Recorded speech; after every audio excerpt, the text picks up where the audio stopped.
Здравствуйте, дорогие мастера! В этом видео я покажу, как связать бесшовную цепочку из воздушных петель. Если соединить эти две нити, видно, что по всей окружности петли цепочки одинаково расположены по отношению друг к другу. Такая косичка – отличное начало для идеального края при вязании в круговую. Покажу сначала крупно принцип соединения, а затем с обычной пряжи упрощенный процесс. Для первой петли цепочки крючок прокручиваем против часовой стрелки. В узел не затягиваем. Вяжем косичку. Рабочую петлю немного вытягиваем и снимаем с крючка. Рабочая нить должна быть слева, а начало цепочки справа. Вытягиваем конец нити из самой первой петли. Расправляем и заводим в нее крючок. И дальше в следующую петлю вдоль конца нити. Придерживая снятую петлю, чтобы она не перекрутилась, снова вытягиваем конец нити. Теперь этот конец заводим в снятую петлю снизу и протягиваем его через петлю, в которой находится крючок. Теперь снова заводим конец нити в рабочую петлю, но уже сверху. Придерживаем конец нити и подтягиваем рабочую нить, чтобы выровнять петли по размеру. Соединение готово. Теперь поворачиваем косичку от себя, чтобы рабочая нить оказалась сверху. Получилось бесшовное кольцо из косички.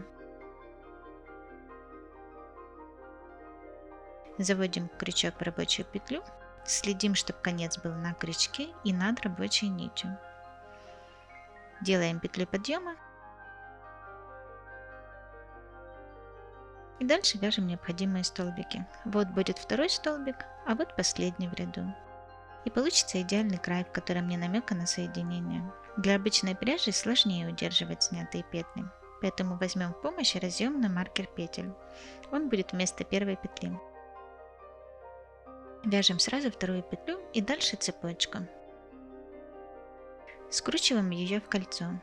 Благодаря маркеру рабочую петлю снимать не нужно, поэтому начало косички удобно расположить слева. Поскольку первой петли нет, сразу захватываем конец нити и протягиваем через рабочую петлю. Теперь нужно его протянуть через петлю, в которой находится маркер. Для этого вдоль маркера заводим крючок.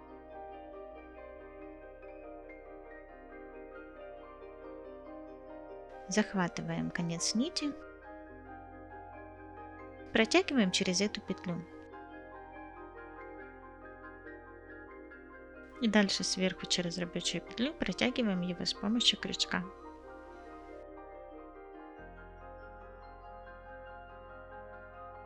Готово.